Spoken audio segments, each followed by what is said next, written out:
Work is changing, our health is changing, and our politics are changing. We have to know what's going on. We have to be hungry to meet some new people.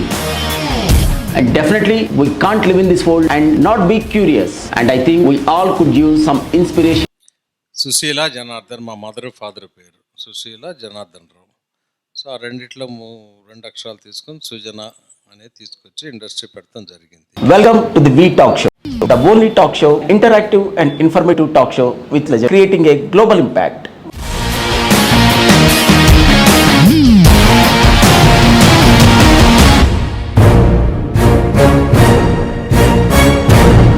Sir good evening once again.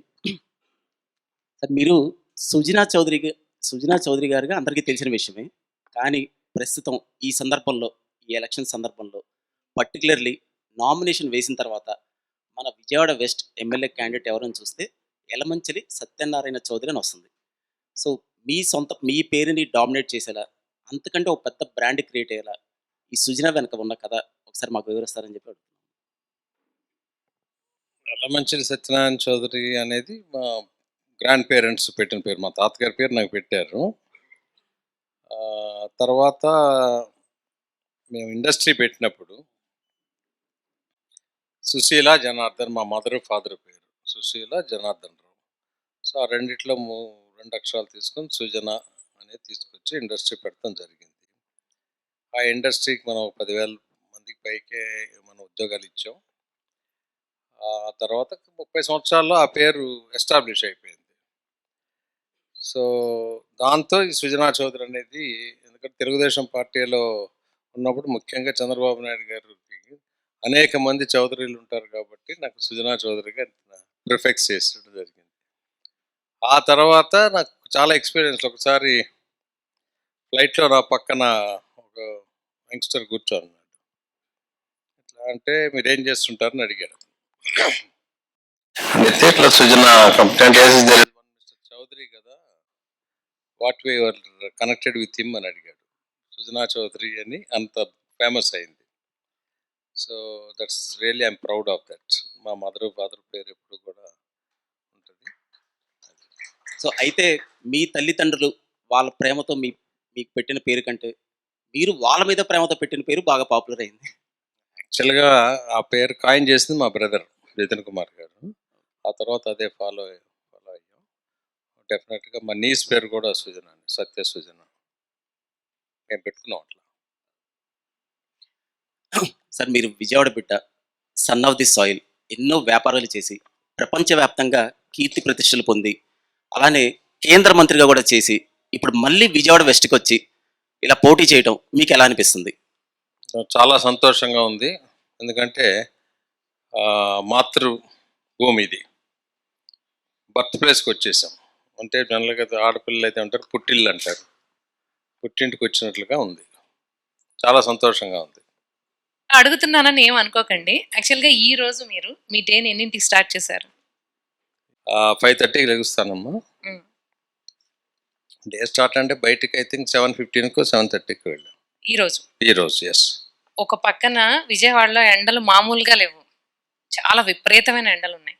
పైగా మీ రాజకీయ ప్రత్యర్థులు కూడా మీపై ఏంటంటే విమర్శలు, చాలా దారుణమైన విమర్శలు చేస్తున్నారు, చాలా దారుణంగా మాట్లాడుతున్నారు. కానీ ఇంత సమ్మర్లో పైగా డేనేమో 7:30కి స్టార్ట్ చేశానంటున్నారు. ఆ విమర్శల మధ్య మీరు ఇంత కూల్గా ఎలా ఉండగలుగుతున్నారు? అది ఓవర్ ఏ పీరియడ్ నేను ట్రైన్ చేసుకున్నాను అన్నమాట. ఎందుకంటే డెస్టినీ మీద నమ్మకం ఉంటే జరిగేది ఎలాగో జరుగుద్ది.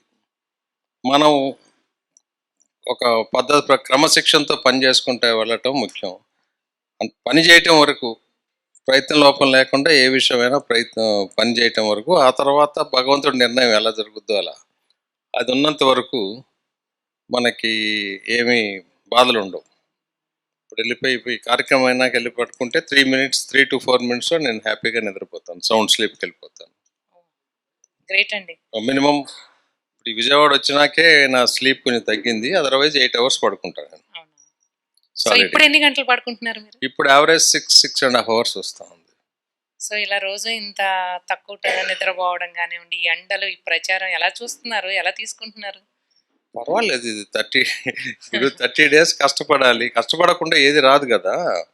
సో ఇక్కడ వచ్చినాక రెండే, ఒకటి లంచ్ డిన్నరు లేట్ అవుతున్నాయి. నార్మల్గా నా రెగ్యులర్ ప్రాక్టీస్ ఏంటంటే at the cost of sleep and food I don't do anything. 1 o'clock lunch అంటే లంచ్ చేసేస్తాను, 8 o'clock డిన్నర్ అంటే 8 o'clock చేసేస్తాను, 9:45కి బెడ్కి వెళ్ళిపోతాను. That is my regular routine. ఈ 2 మార్పులు వచ్చినాయి ఇక్కడ, కొంచెం 1 గంట 2 గంటలు డిలే అవుతున్నాయి. మీ ప్రత్యర్థులు అంటున్నారని కాదు కానీ ఇందాక మాలో మేము కూడా అనుకున్నాం ఏంటంటే మీరు ఎక్కువగా మాట్లాడరు, కనపడరు, మాట్లాడుతున్నట్టు కనిపించరు. అలాగే అంటే చాలా రిజర్వ్డ్గా ఉంటారు అనే ఒపీనియన్ నాకే కాదు ఇక్కడ ఉన్న అందరికీ ఉంది. కానీ మీతో ఒక 5-10 నిమిషాలు మాట్లాడిన తర్వాత మా అందరికీ కూడా ఆ ఒపీనియన్ మారిపోయింది. మేమంటే మిమ్మల్ని కలిసాం, మా ఒపీనియన్ మారింది. కానీ మీ నియోజకవర్గ ప్రజలకి మీరు ఏం చెప్తారు? వాళ్ళని ఎలా కన్విన్స్ చేస్తారు మీరు? నేను స్ట్రైట్గా చెప్తాను, ఊకదంపుడు ఉపన్యాసాలు ఇవ్వను. మనం ఈ చేయగలిగింది ఏమిటి, చేయవలసింది ఏమిటి, సాధ్యాసాధ్యాలను బేరీజ్ చేసుకొని మనం ప్రయత్నం లోపం లేకుండా నేను ప్రయత్నం చేస్తానని నేను స్ట్రైట్గా చెప్తాను. ఒక మాట ఎక్స్ట్రా కాదు, ఒక మాట తక్కువ కాదు. మనకు అవసరమైతే జోయల్గా ఉంటాం, నాకేం ప్రాబ్లం లేదు, జనరల్గా ఉంటాను. కానీ అనవసరమైన ప్రసంగాలు నేను ఇవ్వను, అది గ్యారంటీ. అవసరం లేని వ్యక్తులతో అనవసరంగా పూసుకుని తిరగను. These are my fundamental principles. Sir ఈ question as a Vijayawada west ఓటర్గా అడుగుతున్నది.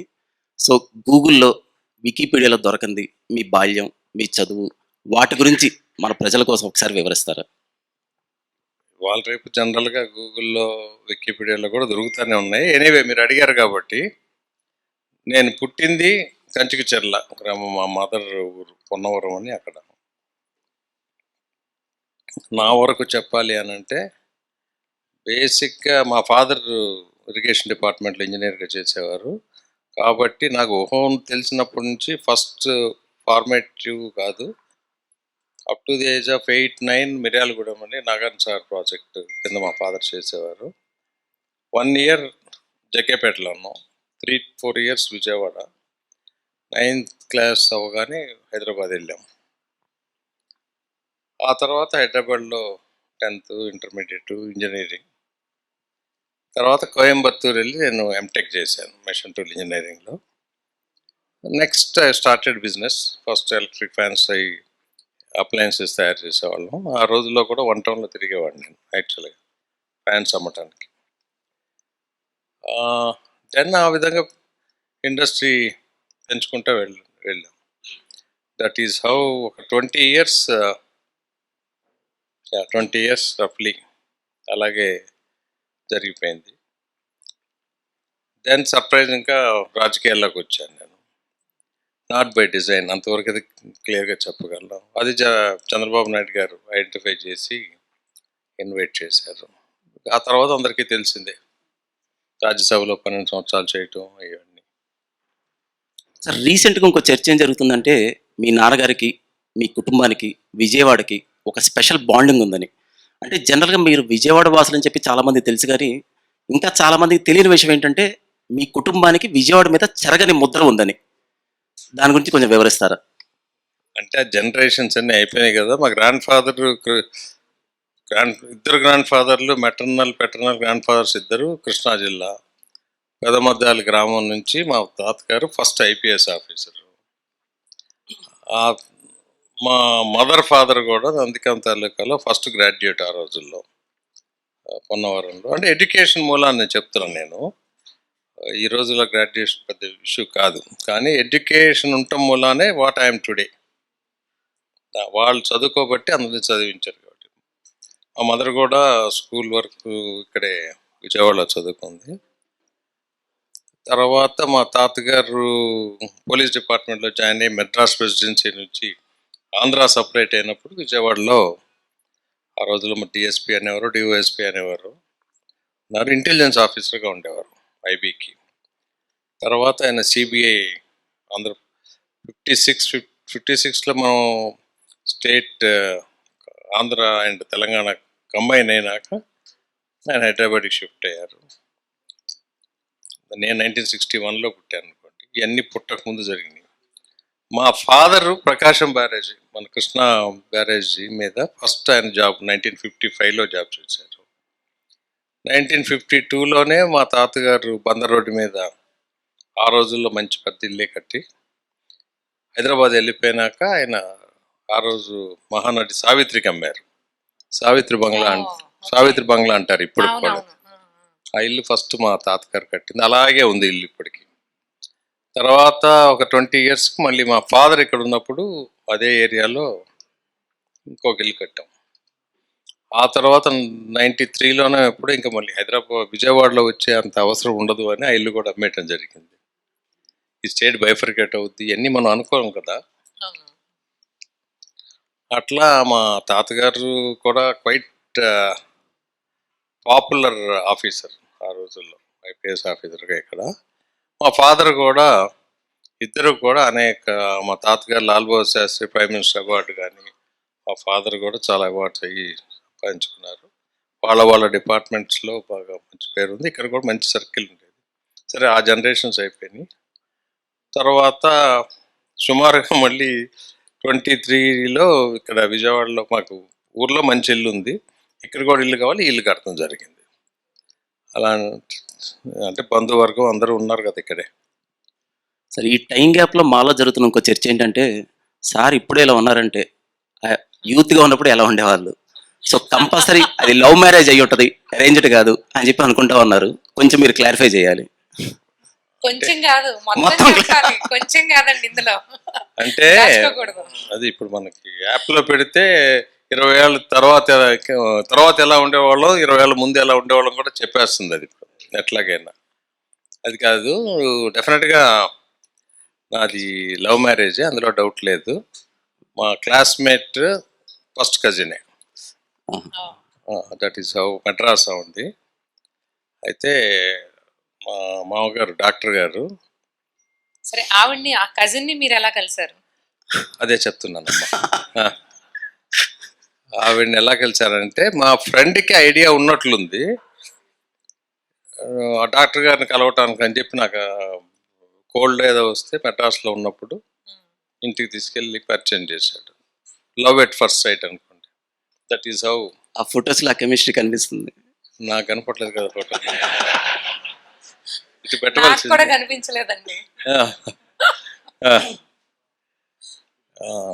ఆవిడలో కనిపిస్తుంది. ఏంటది? కెమిస్ట్రీ అంటే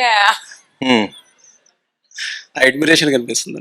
ఇంతకీ మీరు ప్రపోజ్ చేశారా, ఆవిడ ప్రపోజ్ చేశారా? నేనే ప్రపోజ్ చేశాను. నిజమేనా? ఎస్ ఎస్, నేనే ప్రపోజ్. అందులో ఎప్పుడు లేడీస్ ఫస్ట్ కాదు, జెంట్సే ఫస్ట్. సరే, అయితే ఇందాక మీరు చెప్పినట్టుగా మీరు చాలా అంటే మీ టైంలోనే గ్రాడ్యుయేషన్ కంప్లీట్ చేసి, పోస్ట్ గ్రాడ్యుయేషన్ కంప్లీట్ చేసి, అది కూడా ఇంజనీరింగ్ సబ్జెక్ట్స్లో. సో ఆ రోజుల్లో ఇంజనీర్స్కి చాలా డిమాండ్ ఉండేది. డిమాండ్ ఉన్న వృత్తిని వదిలేసి రిస్క్ ఉన్న బిజినెస్లోకి ఎందుకు ఎంటర్ అయ్యారు? It's good question. యాక్చువల్లీ మా గ్రాండ్ ఫాదర్ ఉన్నారు అప్పుడు, ఆయన పిలిచి, అప్పట్లో ఈ మారుతి కార్డు వచ్చిన రోజులు కొత్తవి.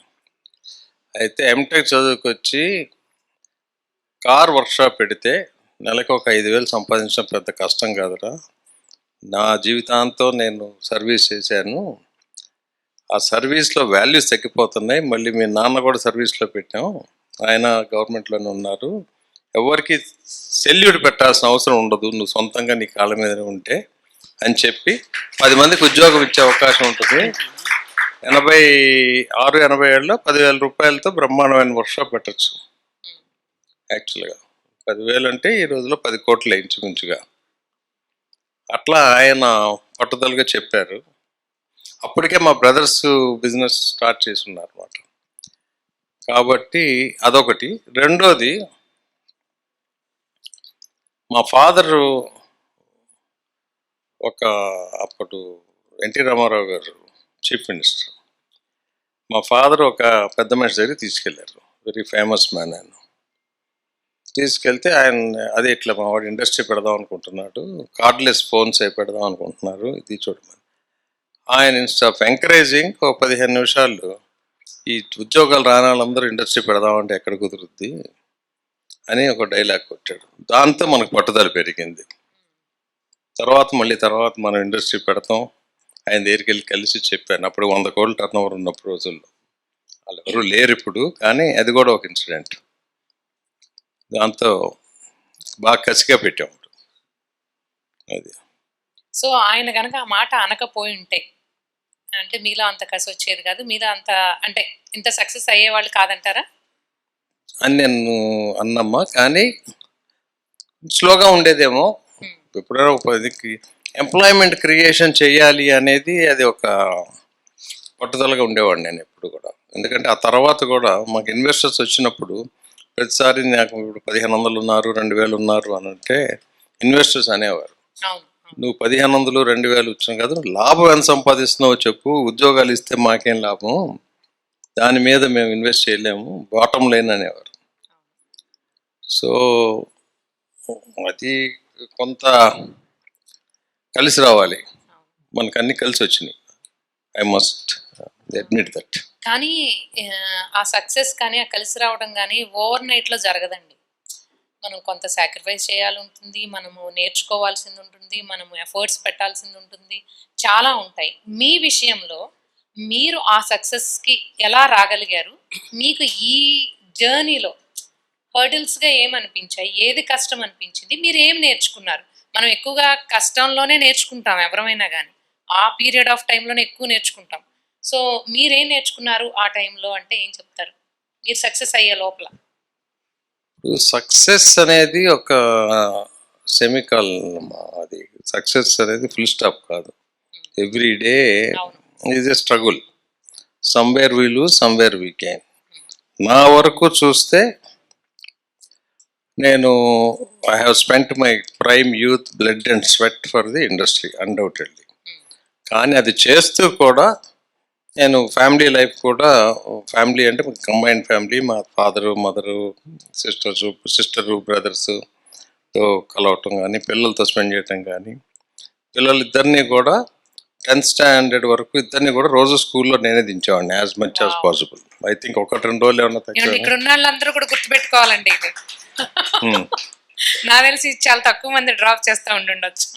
నేను సెల్ఫ్ డ్రైవింగ్లో డ్రాప్ చేశాను.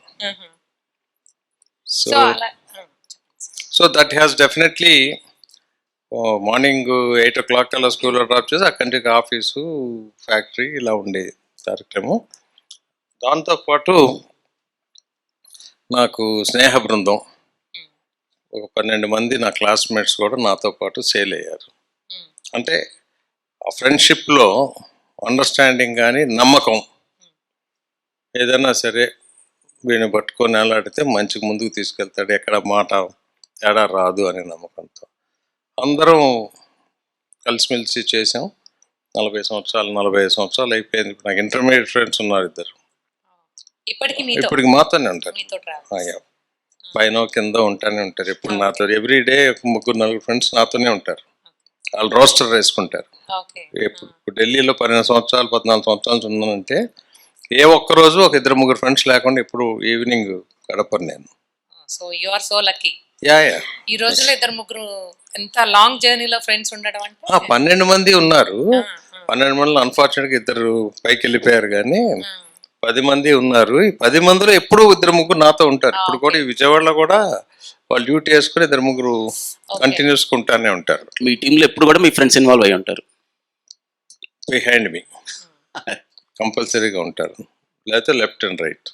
మీరు ఇందాకే ఫ్యామిలీ గురించి చెప్పారు, జాయింట్ ఫ్యామిలీ గురించి. ఇక ఈ నియోజకవర్గానికి వస్తే ఇక్కడ కూడా యంగ్ ఓటర్స్ ఎక్కువ. పైగా నాకు తెలిసి ఈ విజయవాడ పశ్చిమంలో తొలిసారి ఓటు వేస్తున్న యువకులు కూడా చాలా మంది ఎక్కువ మంది ఉన్నారు. ఈ మధ్య కాలంలో మనం గమనిస్తుంటే అన్ని న్యూక్లియర్ ఫ్యామిలీస్ అయిపోయాయి. మీరు జాయింట్ ఫ్యామిలీని ఎంకరేజ్ చేస్తానని చెప్తున్నారు. పైగా మనము యూత్లో విడాకుల సంఖ్య కూడా పెరిగింది ఈ రోజుల్లో. ఇలాంటి యూత్కి మీరిచ్చే సలహా ఏంటి, ఏం చెప్తారు మీరు? పేషెన్స్ పెంచుకోవాలి. మన జీవితంలో ఎప్పుడైనా సరే సర్దుకుపోవాలి. భిన్నాభిప్రాయాలు రావటం సహజం. భిన్నాభిప్రాయాల నుంచి ఏకాభిప్రాయం తెచ్చుకోవటంలోనే గొప్పతనం ఉంది. అవి తెచ్చుకొని ఈ మ్యారేజ్ అనేది ఒక వ్యవస్థ. ఆ వ్యవస్థని మనం రెస్పెక్ట్ చేసినప్పుడే జీవితాలు బాగా ఉంటాయి. ఆ వ్యవస్థ డిస్టర్బ్ అవ్వబట్టే ఈరోజు వెస్ట్రన్ కంట్రీస్ అన్నీ చాలా ట్రబుల్స్లో ఉన్నాయి. వెస్టర్న్ అయినా ఫార్ ఈస్ట్ అయినా వీళ్ళందరి మన భారతదేశానికి మిగిలిన టెక్నాలజీ అన్నీ రావడంతో పాటు ఈ జబ్బు కూడా వచ్చింది. డిస్కో కల్చర్ ఒకటి, ఈ పేషెన్స్ లేకుండా విడాకుల కల్చరు, ఇవన్నీ కూడా వచ్చినాయి. Attitude problems attitude problems, patience, lack of patience, అది తర్వాత too much time spending on net, అది కూడా స్పాయిల్ చేస్తూ ఉంది. మొగుడు దాన్ని హాలిడేకి వెళ్ళి మొగుడు ఫోన్లోను, వైఫ్ దాన్ని వైఫ్ ఫోన్లోను ఉంటే ఇంకా వాట్ ఈస్ దట్ కాల్? పిల్లలు దాన్ని పిల్లలు ఉంటారు. ఎవరి స్మార్ట్ ఫోన్ వాళ్ళది. యాక్చువల్గా ఇందాక మీ లవ్ మ్యారేజ్ దగ్గర నాకు ఇంకా కొన్ని క్వశ్చన్స్ ఉన్నాయండి. అంటే మీరు ఒకరికొకరు ప్రపోజ్ చేసుకున్న తర్వాత ఆవిడ ఒప్పుకున్నాక ఎప్పుడు మీ ఇంట్లో వాళ్ళు ఒప్పుకోవడం అనేది ఆ రోజుల్లో కొంచెం పెద్ద విషయమే కదా, అంత ఈజీగా ఒప్పుకున్నారా? పెద్ద విషయం అంటే టైమింగ్ చెప్పాము, తర్వాత వాళ్ళు ఎంక్వైరీ చేస్తున్నారు, మనం ఎంక్వైరీ చేస్తుంటారు. నాకు తెలియదు అది. నేనైతే మా మదర్కి చెప్పాను. ఓకే. అక్కడి నుంచి ఇంకెవరో పెద్దవాళ్ళు వస్తారు కదా సిస్టంలోకి. సార్ డెసిషన్ మీద నమ్మకం ఉండొచ్చు. మీ మదర్ ఒప్పుకున్నారు, మరి మీ మామయ్య గారు వాళ్ళు ఒప్పుకున్నారా ఆవిడ సైడ్? ఎస్, పెద్ద స్ట్రగుల్ ఏం లేదు. బట్ వాళ్ళకి ఏంటంటే వాళ్ళ ఫ్యామిలీ అంతా వాళ్ళే మెడ్రాస్ మైగ్రేట్ అయిపోయారు. మెడ్రాస్లో పుట్టి పెరిగింది ఇవిడ. మా మామగారి ఫ్యామిలీ అంతా అమెరికా. యాక్చువల్గా ఈవిడని కూడా ఎవరికైనా అమెరికా వెళ్ళే వాళ్ళకి ఇచ్చి పంపిద్దాం, వాళ్ళు డాక్టర్స్ అందరూ పంపిద్దాం అనేది ఇంట్లో ఉండేవారు. But marriages are made in heaven అని అది. సో 1989లో గాట్ మ్యారీడ్ ఇన్ చెన్నై, మెడ్రాస్లో విజయశేష్ మహారాజ్ అక్కడ. మీ మ్యారేజ్ జరగడానికి అంటే ఎన్ని సంవత్సరాలు పట్టింది? I think 1.5 years. We had good time. Short, very short. We had good time. ఆ రోజుల్లో 1.5 years it was a good time. So అప్పుడు ఐ థింక్ సెకండ్ ఇయర్లో ఉండింది ఆవిడ. She was still in the college. గోడలు దూకటం అంత అవసరం లేకపోతే కాలేజ్కి వెళ్ళేవాడిని అంతే. కొన్ని కాలేజ్లో ఎప్పుడన్నా క్లాస్కి బంక్ కొట్టడం కానివ్వండి. నేనా అసలు క్లాస్ అటెండ్ అవ్వటమే చాలా తక్కువగా ఉండేది. ఎందుకని? వెళ్ళేవాళ్ళు అని అది ఆ రోజుల్లో అట్లా మా ఇంజనీరింగ్ కాలేజీలో గండిపేటలో ఉండేది. మా గ్యాంగ్ ఉండేవాళ్ళం. మేము స్ట్రాంగ్గా సెమిస్టర్ సిస్టము, ఎప్పుడు చదివేసి పాస్ అవటమే బ్యారోమీటర్. క్లాస్లో మేము వెళ్ళగానే అటెండెన్స్ కావాల్సిన వాళ్ళు అటెండెన్స్ తీసుకొని వెళ్ళమని చెప్పేవారు. మేము ఆ బ్యాచ్లో ఉండేవాళ్ళం. సో ఇంజనీరింగ్ వచ్చేటప్పటికి కొంచెం లిబరల్గా ఉంటుంది, కానీ ఇంటర్ ఆ టైంలో చాలా స్ట్రిక్ట్గా ఉంటారు కదా. ఆ టైంలో యాక్చువల్గా ఇంటర్మీడియట్లో కూడా ఆడతా పాడతానే చదివాం. రవీందర్ రెడ్డి అని నా క్లాస్మేట్, ఇప్పుడు ఐ థింక్ ఇవాళ హైదరాబాద్ వెళ్ళినట్టున్నాడు. వాడు లెక్కలు నేర్పించేవాడు నాకు, నేనేమో ఇంగ్లీష్ నేర్పించాను. అది మా understanding. That is how we had real good time. Okay, మీరు చదువుకునే టైంలో ఏదర్ ఇట్స్ ఇంజనీరింగ్ కానివ్వండి, లేకపోతే ఇంటర్ కానివ్వండి, ఎప్పుడైనా కానివ్వండి, మీకు బాగా గుర్తుండిపోయే ఒక మంచి మెమరబుల్ ఇన్సిడెంట్ ఏదైనా ఉంటే మాతో షేర్ చేసుకుంటారా? ఎనీ ఇన్సిడెంట్స్, మెమరబుల్ ఇన్సిడెంట్స్ అంటే ఇంటర్మీడియట్లో విపరీతంగా అల్లరి చేసేవాళ్ళు. ఆ కాలేజీలో మేము ఫర్దర్గా ఎగ్జామ్స్ రాస్తే వీళ్ళు డెఫినెట్గా మమ్మల్ని ప్రాక్టికల్స్లో ఫెయిల్ చేస్తారు అని మేము ముందు చూపుగా ఆ రోజుల్లో ప్రైవేట్గా కూడా అప్లై చేయొచ్చు, కాలేజ్ నుంచి అక్కర్లా అప్లై చేసి వేరే సెంటర్ ఎంచుకున్నాం. ఎంచుకుంటే అప్పుడు లెక్చరర్స్ వేరే కాలేజీలకు వచ్చేవారు. కరెక్ట్గా మేము ఎవరికి భయపడి వచ్చా వాళ్ళే వచ్చారు మా ఎగ్జామినర్స్గా ఆ కాలేజ్కి వచ్చి వాళ్ళు మీరు అనవసరంగా భయపడి వెళ్ళిపోయారు, నేను ఇప్పుడు మళ్ళీ మా చేతిలోకి వచ్చారని చెప్పి ప్రాక్టికల్స్లో 30 మార్కులకి 28, 29 ఇచ్చారు వాళ్ళు, అల్లరి చేసినందుకు యాక్చువల్గా. అది so that was one of the memorable incident. Very nice. అట్లా తర్వాత చాలా ఉంటాయండి కాలేజీలో. అది ఇది నెక్స్ట్ కొంచెం టెంపరేచర్ పెంచే క్వశ్చన్.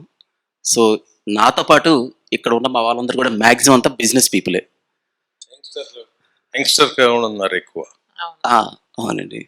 సో ఇప్పుడు మా అందరికీ ఉన్న డౌట్ ఏంటంటే, డౌట్ కాదు, ఎదురు చూస్తుంది ఏంటంటే, సెంట్రల్లో స్టేట్లో ఎన్డీఏ ప్రభుత్వం గెలిస్తే బిజినెస్ పీపుల్కి వచ్చే అడ్వాంటేజెస్ ఏంటి? స్టేట్లో అయితే ఈజ్ ఆఫ్ బిజినెస్ ఒకటి, స్టేట్లో ఈజ్ ఆఫ్ లివింగ్ ఒకటి. సెంటర్లో గత 10 సంవత్సరాల నుంచి ఎంత ఇంప్రూవ్ అయిందో మీకు అందరికీ తెలుసు.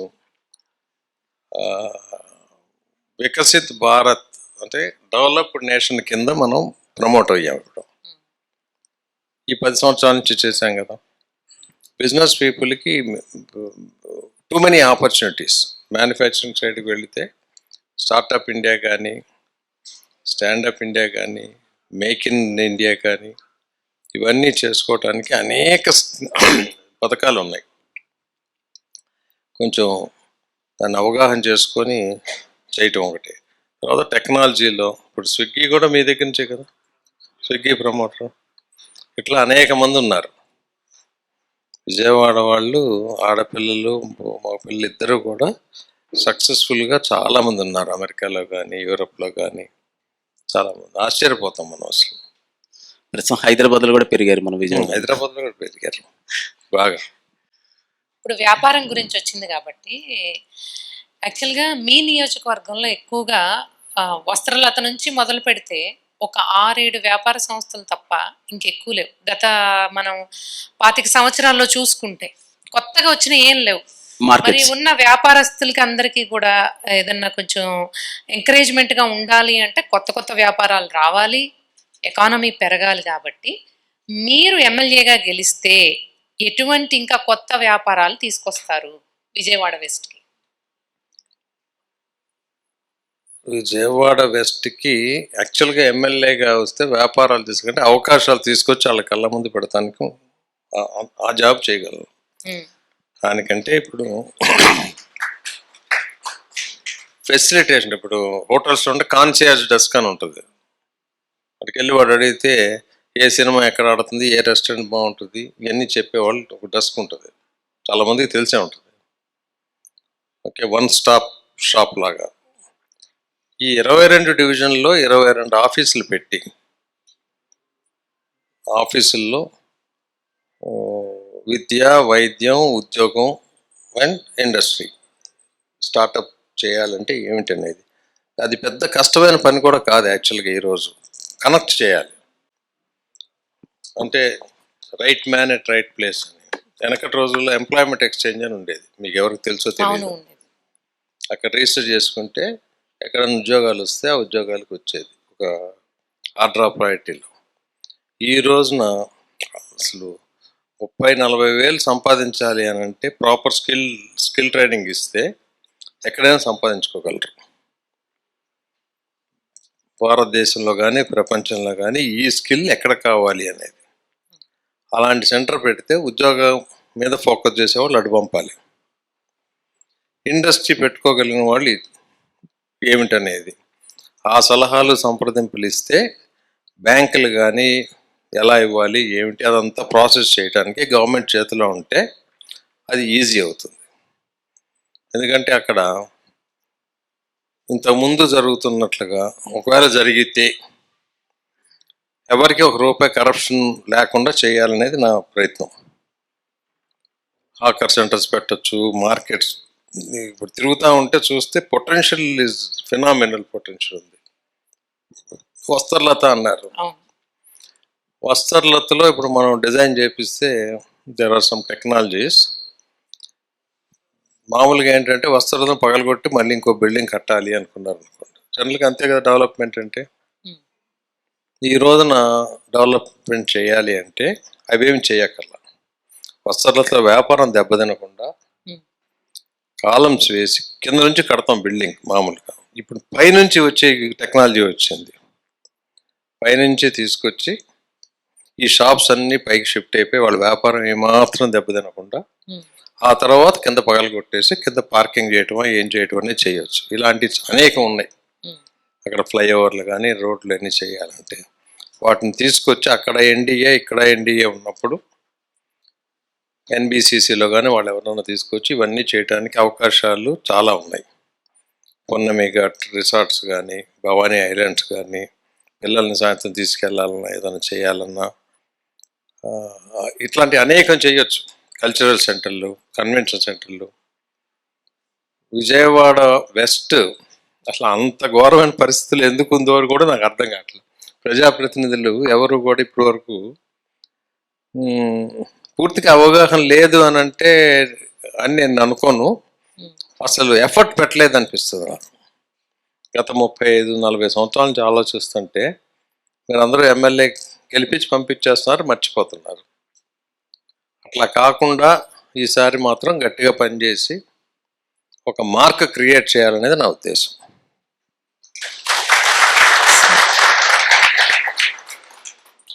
సార్ ఇది వ్యాపారాల గురించి వచ్చింది కాబట్టి ఇంకో చిన్న సబ్జెక్టు.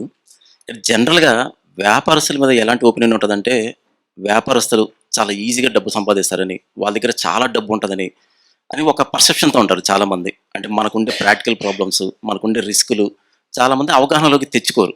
అసలు మీకు వ్యాపారస్తుల మీద ఎలాంటి ఒపీనియన్ ఉంది, పర్టికులర్లీ మన విజయవాడలో ఉండే వ్యాపారస్తుల మీద? మోసం చేయకుండా చేసే వ్యాపారం ఏదైనా మంచి, ఎవరైనా ఆర్బిట్రాజ్ ఉద్యోగం. డబ్బు ఉంటుందని అనుకుంటే డబ్బు వ్యాపారం నీతి ధర్మంగా సంపాదిస్తే డబ్బు సంపాదించడం అనేది మన జన్మ హక్కు కదా, ఎవరు కదంటారు. అది లేకపోతే ఒక మనిషికి ఒక మోటివేషన్ ఉండదు. కాబట్టి అభిప్రాయం ఎట్లా ఉన్నా వాళ్ళు బేరం ఆడుకోవచ్చు, కొనుక్కునే వాళ్ళు ఏదైనా చేయొచ్చు. కానీ వ్యాపారస్తులు అంటే దొంగలు అని చూసే రోజులు కాదు. కొంతమంది తెలియని వాళ్ళు ఏదైనా మాట్లాడుతుండొచ్చు, అంతేకాని ఇప్పుడు గవర్నమెంట్తో నేనున్నాను, రాష్ట్ర కేంద్ర ప్రభుత్వాలతో ఎప్పుడూ రూపాయి కూడా నేను వ్యాపారం చేయలేదు. రాజకీయాల్లోకి రాకముందు కానీ వచ్చిన తర్వాత కానీ.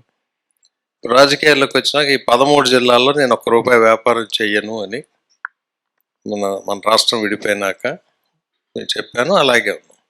ఇప్పుడు అమరావతిలో ఒక అంగుళం ల్యాండ్ లేదు మనకి. మా యాన్సిస్ట్రల్ ప్రాపర్టీ ఉంటే మా ఊరి దగ్గర ఉంది, కానీ అంగుళం ల్యాండ్ లేదు. నిజాయితీగా మనం చేయడానికి అమరావతిని 5 సంవత్సరాల నుంచి కాపాడటానికి చాలా కష్టాలు పడ్డాం మనం. సో వ్యాపారస్తుల మీద ఎవరో అభిప్రాయం అనవసరం. మనం ఎవరికి మోసం చేయకుండా, అది ₹10 ₹20 అమ్మితే అది వ్యాపారం, మోసం కానంత వరకు. కొనుక్కునేవాడు కూడా ₹20 ఎంత కొనుక్కుంటాడు? ఎక్కడ సప్లై అండ్ డిమాండ్ గ్యాప్, అంతే కదా. అట్లా వ్యాపారస్తులు అంటే గౌరవించిన రోజునే ఎకానమీ గ్రో అవుతుంది. వ్యాపారస్తులు లేకపోతే అసలు ఎకానమీ ఉండదు. ఎకానమీ గ్రో కాకపోతే ట్యాక్స్ ఎవరు కడతారు? ట్యాక్స్ కట్టకపోతే గవర్నమెంట్ జీతాలు ఎవరు ఇస్తారు? రోడ్లు ఎవరు వేస్తారు? ఇవన్నీ ఉన్నాయి. కాబట్టి మన ఎకానమీకి ఆరిజనే వ్యాపారం. కాబట్టి దాని గురించి మనం పెద్ద ఆలోచించక్కర్లా. మీరు 12 సంవత్సరాలు రాజ్యసభ ఎంపీగా పనిచేశారు. ఏం చేశారు మీరు అంటే టక్కున ఏం చెప్తారు? మేము తెలుసుకోవాలనుకుంటున్నాం మీరు ఏం చేశారు. ఏం చేశారు అని అంటే, స్వతంత్ర భారతదేశంలో ఏ ఒక్క కేంద్ర ప్రభుత్వం ఒక రాష్ట్ర ప్రభుత్వానికి ఒక 5 సంవత్సరాల సమయంలో ఎప్పుడూ లేనన్ని చట్టంలో ఉన్నవి, చట్టంలో లేనివి మనం ఆంధ్రప్రదేశ్ తేవడం జరిగింది. ఎందుకంటే నేను 12 సంవత్సరాలు మొదటి 4 సంవత్సరాలు ఊగిసలాడుతూ ఉంది. ఎందుకంటే మన విభజన, తెలంగాణ సపరేషన్, యాజిటేషన్స్, ఇవి విభజన టైం వరకు కూడా కంటిన్యూస్గా మీరు ఎవరైనా కనుక వెబ్సైట్లో చూస్తే తెలుస్తుంది. ఒక 2 సంవత్సరాలు రాజ్యసభలో నిల్చొనే ఉన్నా నేను, గొడవ చేస్తూ. ఎందుకు? ఓకే, క్వశ్చన్ కాదమ్మా, యాజిటేషన్, హౌస్ ఆపాలని, అగెనెస్ట్ ది బైఫర్కేషన్. ఒక సాంప్రదాయ పద్ధతిలో సైంటిఫిక్ మెథడ్లో బైఫర్కేట్ చేయాలి, ఇట్లా అన్సైంటిఫిక్గా చేస్తున్నారు, దానివల్ల ఆంధ్రప్రదేశ్ నష్టపోతుంది అనే దాని మీద మనం ఎవరైనా సరే వెబ్సైట్, రాజ్యసభ వెబ్సైట్కి వెళ్తే 2013-14 వరకు 14 ఫిబ్రవరి 18న ఫైనల్గా బిల్లు పాస్ అయింది. అప్పటి వరకు కూడా బిల్లు పాస్ అయ్యే ముందు పోలవరం ప్రాజెక్టుకి 7 మండలాలు తీసుకురావడం కానీ అర్ధరాత్రి 1 గంట వరకు చేశాను. నేను ఒక్కనే చేశాను అనలేను. ఇప్పుడు వెంకయ్యనాయుడు గారు సీనియర్గా ఉన్నారు, అరుణ్ జైట్లీ గారు నాకు మెంటర్గా, he was my mentor in parliament actually. తర్వాత విభజన తర్వాత ఆ 4 సంవత్సరాలు కలిసి ఉన్నంత కాలం ఈ రోజున ఆంధ్రప్రదేశ్లో వచ్చిన ప్రతి ఇన్స్టిట్యూట్లోనూ నా హ్యాండ్ ఉంది. ఎలా ఎలా అంటే అసలు ఆ రోజు చట్టం, ఎన్నో చట్టాలు పాస్ అవుతాయి. అవును. 10 సంవత్సరాల్లో ఈ కాలేజీలన్నీ ఇస్తామన్నారు, కానీ 2 సంవత్సరాల్లో తేవాలని ఎక్కడా లేదు. ఉమ్, కేంద్ర ప్రభుత్వానికి బాధ్యత లేదు. ఉమ్, నేను 2 సంవత్సరాల్లో అన్నిటినీ ఎక్కిన గడప దెక్కకుండా దిగిన గడప ఎక్కకుండా వెంకయ్యనాయుడు గారు సహాయం తీసుకొని, అరుణ్ జైట్లీ గారు హెల్ప్ తీసుకొని, గడ్కరీ గారు, అప్పట్లో ఉమాభారతి గారు ఉండేవారు పోలవరానికి, ఉమ్, ఇవన్నీ తర్వాత చట్టంలో లేని కూడా అనేక ప్రాజెక్ట్స్ తెచ్చాం. ఉమ్. సుమారుగా 30 ప్రాజెక్ట్స్ ఉంటాయి నేను అనుకోవటం ఆంధ్రప్రదేశ్. వాటి పేర్లు చెప్తారా? For example Polavaram, um, IIT, IIM, um, ISR, um, tribal university, ఉమ్, ఇట్లా చాలా ఉన్నాయి. ఉమ్, 1 కాదు 2 కాదు. తర్వాత ఇక్కడ నేషనల్ డిజాస్టర్ సర్వీసెస్ అని బందర్కి వెళ్ళే దారిలో ఒకటి ఉంది, అవును. ఉమ్, అదొకటి. తర్వాత ఒక ఎలక్ట్రానిక్ కంపెనీ నిమ్మకూరులో అవును. అదొకటి తీసుకొచ్చి, ఇట్లా చాలా ఉన్నాయమ్మా. 1 కాదు 2 కాదు, ఉమ్, అనేకం ఉన్నాయి. చట్టంలో ఆ, లేని సైన్స్ అండ్ టెక్నాలజీ నెల్లూరులో, విజయవాడలో, వైజాగ్లో, ఉమ్, నేను అనంతపూర్, హిందూపూర్ దగ్గర ఒక customs and central excise training centre um, 500 కోట్లతో అదొకటి తెచ్చాము. ఉమ్, తర్వాత ఫండ్స్ అయితే ఉమ్, అనేక వేల కోట్లు ఉమ్, మనం వాళ్ళతో నెగోషియేట్ చేసి బాగా తెచ్చినట్లే. కొన్ని మనం పబ్లిక్గా చెప్పకూడదు కానీ బాగా తీసుకొచ్చాం. ఉమ్. అది నాకు చాలా సాటిస్ఫాక్షన్ ఉంది. ఆంధ్రప్రదేశ్లో మొదటి 4 సంవత్సరాలు అయినా ఈ పాస్ట్ 5 ఇయర్స్లో 0. యాక్చువల్గా నా లాస్ట్ 2019 to 22 ఈ 3 సంవత్సరాలు ఐఎమ్ నాట్ దట్ హ్యాపీ. ఎందుకని? ఎందుకంటే నేను వైఎస్ఆర్సీపీ ఆ ఎంపీలందరికీ చెప్పాను, నేను నా దగ్గర ఇంత నాలెడ్జ్ ఉంది, మీరు వాడుకోండి నన్ను, మనం వెళ్ళి సెంట్రల్ గవర్నమెంట్లో కూర్చుందాం. నేను anyway I'm the MP from Andhra Pradesh కాబట్టి. ఉమ్, కానీ ఎవ్వరు ఒక్కళ్ళు కూడా ఏది, అసలు మీరు 5 సంవత్సరాలు చూస్తే కేంద్రం నుంచి ₹1 పని చేయించుకుంది లేదు సో రాష్ట్రానికి. మిమ్మల్ని అసలు ఎవ్వరు అప్రోచ్ అవ్వలేదు. అప్రోచ్ అవ్వకపోగా మనం అడిగితే కూడా ఎవరు సహకరించాల. ఇది చాలా ఇదిగా అనిపిస్తుంది. అయితే అంతకు ముందు టీడీపీ విన్ అయి ఉన్నప్పుడు, టీడీపీ అధికారంలో ఉన్నప్పుడు, అప్పుడు మీకు ఎవరైనా మిమ్మల్ని పలానా ప్రాజెక్ట్ తీసుకొద్దామని ఎవరైనా అప్రోచ్ అయ్యారా? అప్పుడు చంద్రబాబు నాయుడు గారు పొద్దున్న చెప్పి ఉమ్. మళ్ళీ సాయంత్రం మళ్ళీ ఈవినింగ్ మళ్ళీ ఏమైందని అడిగేవారు ఆయన ఫాలో. సో చంద్రబాబు గారే. ఉమ్, అంటే జనరల్ గా అప్పుడు నేను మంత్రిని కూడా, ఉమ్, తర్వాత పార్లమెంటరీ పార్టీ లీడర్ని. ఉమ్, బేసికల్ గా everything use to be under my control. అప్పుడు ఎవరు నన్ను అడగక్కర్లా, ఉమ్, ఉన్నవన్నీ నేనే ప్రొయాక్టివ్ గా చేసేవాడిని. ఇప్పుడు ఫర్ ఎగ్జాంపుల్ కిరణ్ కుమార్ రెడ్డి గారి పీరియడ్లో లోకల్ బాడీ ఎలక్షన్స్ అవ్వాలి. లోకల్ బాడీ ఎలక్షన్స్ లేకపోతే certain funds central government release చేయదు, మురిగిపోతాయి. ఉమ్, అలా మురిగిపోయిన ఫండ్స్ కూడా నేను మళ్ళీ ఏదో ఒక సెక్షన్ తీసి దగ్గర 4,500 కోట్లు తీసుకొచ్చాం. అది ఒక మనకు సడన్గా గిఫ్ట్ లాగా వచ్చింది 2015 మార్చ్ 28న. అట్లా అనేక too many things are there where we have achieved.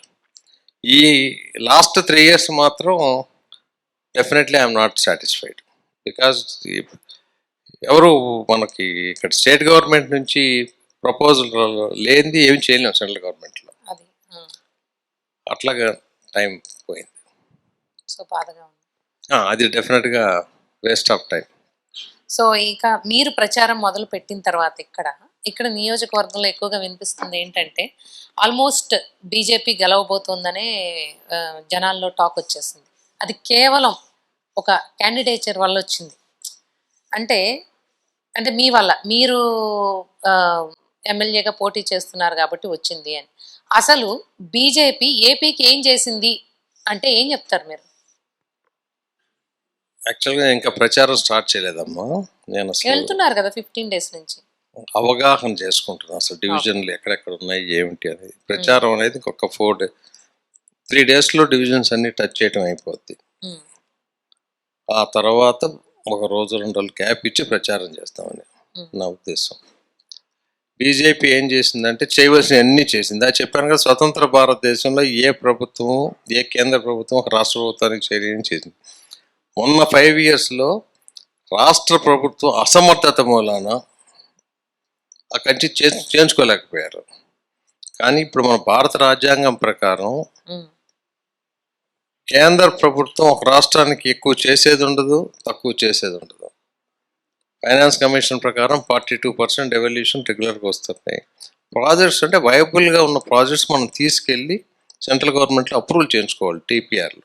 ఇప్పుడు మనం ఇండస్ట్రీ పెట్టాలి అని అంటే డీటెయిల్ ప్రాజెక్ట్ రిపోర్ట్ చేయించుకుంటాం, అన్ని పర్మిషన్స్ తీసుకొని బ్యాంక్కి వెళ్తాం. మేము 30 రూపాయలు పెడతాం, 70 రూపాయలు అప్పు ఇవ్వండి అని. అది చేసిన వాడే లేదు. రేపు ఎన్డీఏ గవర్నమెంట్ అక్కడ వచ్చి ఇక్కడ వస్తుంది కాబట్టి ఇప్పుడు మళ్ళీ ఉరుకులు వరకు ఇచ్చే పని మీద మనం ఉండొచ్చు. సార్ ఇంకోటి, బీజేపీ పార్టీ అంటేనే హిందుత్వ పార్టీ అని అంటారు. హిందూయిజం ఫోకస్ ఉంటుంది, హిందుత్వ ఫోకస్ ఉంటుంది అని అంటారు. మన విజయవాడ వెస్ట్లోనేమో మన ముస్లిం సోదరులు 30,000 మంది పైగా ఉన్నారు. వాళ్ళు బీజేపీ లోగో బీజేపీ ఫ్లాగ్ చూసి ఓట్లు వేస్తారంటారా? ఇట్స్ జనరల్గా అందరిలో ఉండే అనుమానం అది. ఉత్తరప్రదేశ్లో 28% ముస్లిమ్స్ ఉన్నారు, ఓట్లు వేశారు కదా బ్రహ్మాండంగా. 58% మెజార్టీతో వచ్చారు. గోవాలో మెజారిటీ క్రిస్టియన్స్ ఉన్నారు, బీజేపీ గవర్నమెంట్ ఉంది కదా. సో ముస్లిమ్స్ కూడా మనతో పాటే కదా brothers and sisters. Bharatiya Janata party భారతదేశంలో ఉన్న ప్రతి పౌరుడికి న్యాయం చేయాలనే పని మీదే ఉంటుంది. ముస్లిమ్స్ కానీ క్రిస్టియన్స్ కానీ ఎవరు వాళ్ళు పేరుకి మైనారిటీస్ అయితే non minorities Hindus so called Hindus వాళ్ళని ప్రొటెక్ట్ చేయాల్సిన బాధ్యత మనకుంది. ఇప్పుడు ఎవరికైనా 4 పిల్లలు, ఈ రోజులో 4 పిల్లలు ఉండట్లేదు, 1-2 పిల్లలు ఉన్నా ఎవరు వీక్గా ఉంటే ఆ వీకర్ చైల్డ్కి తల్లి కానీ తండ్రి కానీ ఎక్కువ చూస్తారు. వాళ్ళు పర్సంటేజ్ తక్కువ ఉంటే మిగిలిన వాళ్ళు చూడవలసిన బాధ్యత ఉంది, అదే తెలియపరచాలి. చూస్తాము అనే గ్యారంటీ ఇవ్వాలి వాళ్ళకి. ఒకవేళ భయం ఉంటే ఆ సమస్యే ఉండదు. భారతీయ జనతా పార్టీ ఎన్నో చేసింది. ఇప్పుడు ముస్లిం మహిళలు అయితే 1 సైడెడ్ వేస్తారు, 90% మహిళలు వేస్తారు ఆ 3 తలాక్ తీసేసిన తర్వాత. అట్లా ముస్లిమ్స్కి ముద్రా లోన్స్ కానీ ఇటుకి కానీ అన్నిటికీ అనేక ఉన్నాయి. కాబట్టి ఆ ఇప్పుడు బయట నుంచి వచ్చి మన దేశ రక్షణ తర్వాత కొన్ని సమగ్రతలు వాటిల్లో డిస్టర్బ్ చేస్తున్నారు. కాబట్టి సర్టెన్ ముస్లిమ్స్కి మనం అడ్డుకట్ట కట్టడానికి కొన్ని చట్టాలు తీసుకోవడం జరిగింది. కానీ మన దేశంలో ఉన్న ముస్లిమ్స్కి ఎటువంటి రకమైన ఇబ్బంది జరగదు. సార్ ఇంకోటి, ఒక చిన్న లైటర్ క్వశ్చన్, మీరు ఎక్స్పెక్ట్ చేయరేమో ఈ క్వశ్చన్ అడుగుతామని చెప్పి. సో మన విజయవాడ అంటేనే సినిమా పిచ్చోళ్ళం, సినీ ప్రేమికులు. మీ ఫేవరెట్ మూవీ డైలాగ్ ఏంటి? ఆ డైలాగ్ మీరు ఇప్పుడు యాక్షన్తో చెప్పాలి. అది కొంచెం డిఫికల్టీ, ఎందుకంటే 4 మా పిల్లలు 2 పెళ్ళిళ్ళు అయ్యే. పాత సినిమా అయినా పర్లా, కొత్తదే అక్కర్లేదు. పాత అయినా కొత్త అయినా ఆ 3 గంటలే. నేను ఆ సినిమాకి వెళ్తే ఆ 3 గంటలు ఎంజాయ్ చేస్తాను. తర్వాత దాని నుంచి మనకేం ఉపయోగం లేదని చెప్పి మెమరీ నుంచి తీసేస్తా వెంటనే. నేను ఉంచను. ఈ మధ్య 4-5 ఏళ్ళ నుంచి సినిమాలు కూడా పెద్దగా చూసిన వెళ్ళాం. కాదు, ఇంతకీ మీ ఫేవరెట్ హీరో ఎవరో చెప్పండి. డైలాగ్ తర్వాత ఫేవరెట్ హీరో ఎవరో చెప్పండి. పెద్ద అంత అసలు సినిమాలో ఫేవరెట్ హీరోయిన్ లేదమ్మా. ఏ సినిమా, అన్ని సినిమాలకి వెళ్ళేవాళ్ళం. 2016, 17, 16 మా అబ్బాయి మ్యారేజ్ 16లో అయింది. అప్పటి వరకు అయితే జనరల్గా అదే పిల్లలు ఎమ్మట వచ్చే వరకు వెళ్ళాం, 14-15 వరకు అనుకుంటా. సో వాళ్ళని ఎస్కాట్ చేయడం కోసం వెళ్ళేవాళ్ళు basically. ఏదో ఒక టైం స్పెండ్ చేయడానికి Okay. వెళ్ళేవాళ్ళం. మా అమ్మాయి 18లో మ్యారేజ్ అయింది. ఇంకా ఆ తర్వాత సినిమాలు ఫ్యామిలీతో కానీ బయట కానీ వెళ్ళింది చాలా తక్కువ, రీసెంట్ గా మీరు చూసిన మూవీ ఏంటి చెప్పండి. Very difficult. నాకు సో అసలు చూడరు అనమాట. చాలా తక్కువ, 5 years అయిపోయి ఉంటుంది. సో బాహుబలి చూసినట్టున్నాను. చూసారు, బాహుబలి చూసారు అయితే. బాహుబలి 1-2 వచ్చిందా రాలేదా? వచ్చింది అయ్యో ఇంకా అర్థమైపోయిందిలేండి. అది ఇప్పుడు మీకు స్క్రీన్ మీద 2 ఫోటోలు డిస్ప్లే అవుతాయి. డిస్ప్లే అయ్యాక మిమ్మల్ని క్వశ్చన్ అడుగుతాను నేను. ఒకటి మీరు ప్రమాణ స్వీకారం చేస్తున్న టైంలో తీసుకున్న ఫోటో, ఇది మీ పెళ్లి ఫోటో. ఈ రెండిటిలో ఏది మీకు మీ లైఫ్ కి బాగా ముఖ్యమైన ఘట్టం ఏది అంటే ఏం చెప్తారు? పెళ్లి ఫోటో. ఎందుకు?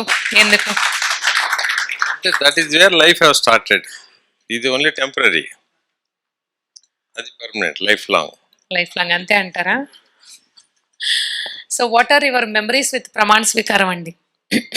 ప్రమాణ స్వీకారం మెమరీస్, మా ఫాదర్ కూడా ఉన్నారు అప్పుడు, అదొక great memory. I lost my father and one of my brother also, both were there that time. అది ఇప్పుడు ఒక నలుగురు రాజకీయ నాయకులు ఫొటోస్ డిస్ప్లే చేస్తాము. వాళ్ళలో మీకు బాగా నచ్చే గుణం ఏంటో ఒక్కొక్కరికి చెప్పండి. నరేంద్ర మోడీ గారిలో 2, ఆయన డ్రెస్ సెన్స్ ఒకటి, వర్క్ ఎథిక్స్ ఒకటి, ఈ 2 నచ్చే గుణాలు. కానీ ప్రతిపక్షాల నుంచి విమర్శ ఏంటంటే ఆయన డ్రెస్సింగ్ కి కొన్ని కోట్లు ఖర్చు పెడతారు ఆయన కోట్లకి అని. ఇప్పుడు అఫోర్డబిలిటీ ఉంటే ట్రిమ్గా పక్కగా బాగా డ్రెస్ అయ్యడం తప్పేమీ లేదు. It should not be extravagant. Occasion బట్టి డ్రెస్ అవ్వాలి, డ్రెస్ సెన్స్ ఉండటం చాలా మంచిది. ఎందుకంటే ఎన్నో బోర్డు మీటింగ్స్ కండక్ట్ చేసామండి. ఇప్పుడు పార్లమెంట్కి వెళ్తే ఢిల్లీలో ఎప్పుడు కూడా నేను వెస్ట్ కోట్ వేసుకొని, ఢిల్లీలో చాలా మంది అనేవారు ఐఎమ్ ది బెస్ట్ డ్రెస్ అని. నేను ఎప్పుడు కూడా పార్లమెంట్లో వచ్చే ఎంపీల్లో నేను డ్రెస్సింగ్ చాలా బ్రహ్మాండంగా చేస్తున్నానంటే ఆయన తర్వాత అనేవారు. దానివల్ల చాలా కాన్ఫిడెన్స్ లెవెల్స్ కూడా బాగుంటాయి. అది మీ ఆలోచనేనా? మీరు వేసుకునే డ్రెస్సింగ్ అంతా మీరే నిర్ణయం తీసుకుంటారా? ఎవరైనా డిజైన్ చేస్తారా? నేను జనరల్గా ఫ్యామిలీ సజెషన్స్ ఏమైనా ఉంటాయా? పెద్దగా ఉండే ఈ మధ్య పిల్లలు ఏదో చేస్తున్నారు, కానీ జనరల్గా అయితే మా వైఫ్ చూసేది కొంతకాలం. నేను ఎంపీ అయిన దగ్గర నుంచి డెఫినెట్గా పార్లమెంట్లో డ్రెస్ కోడ్ మెయింటైన్ చేస్తూ ఫాలో అయ్యాం. ఇప్పుడు ఒక చిన్న ర్యాపిడ్ ఫైర్ రౌండ్, మీకు చకచక ఫాస్ట్గా చెప్పేయండి, సింగిల్ వాక్యంలో చెప్పాలి. మీ అతిపెద్ద భయం ఏది? ఏమి భయం లేకపోవటం. నిజమేనా? ఎస్. ఇది నా లైఫ్లో లేకపోయినా పర్లేదు అనుకునేది ఏంటి మీరు? ఏదైనా వ్యక్తిత్వాన్ని కాంప్రమైజ్ చేసే పని. వెరీ గుడ్, చాలా బాగా చెప్పారు. మీ అతిపెద్ద బలం ఏంటి? నమ్మకం, కాన్ఫిడెన్స్. మీరు మార్చుకోవాలి అనుకున్న మార్చుకోలేని బలహీనత ఏంటి మీలోది? 2 పూట్ల స్వీట్స్ తింటాం. మీ జీవితంలో మీరు చేసిన అతిపెద్ద సాహసం ఏంటి? నా జీవితంలో అన్ని సాహసాలే, ఒకటి పెద్దది ఒకటి చిన్నదని లేదు. నేను కాలేజీలో ఉన్నప్పటి నుంచి అన్ని సాహసాలే చేస్తూ ఉన్నాను. ఇప్పటి వరకు ఎదురు దెబ్బ తగ్గలేదు భగవంతుడి దయ వలన. అన్నీ బాగానే కలిసి వచ్చినాయి. మీ గురించి మీరు 3 ముక్కల్లో చెప్పండి.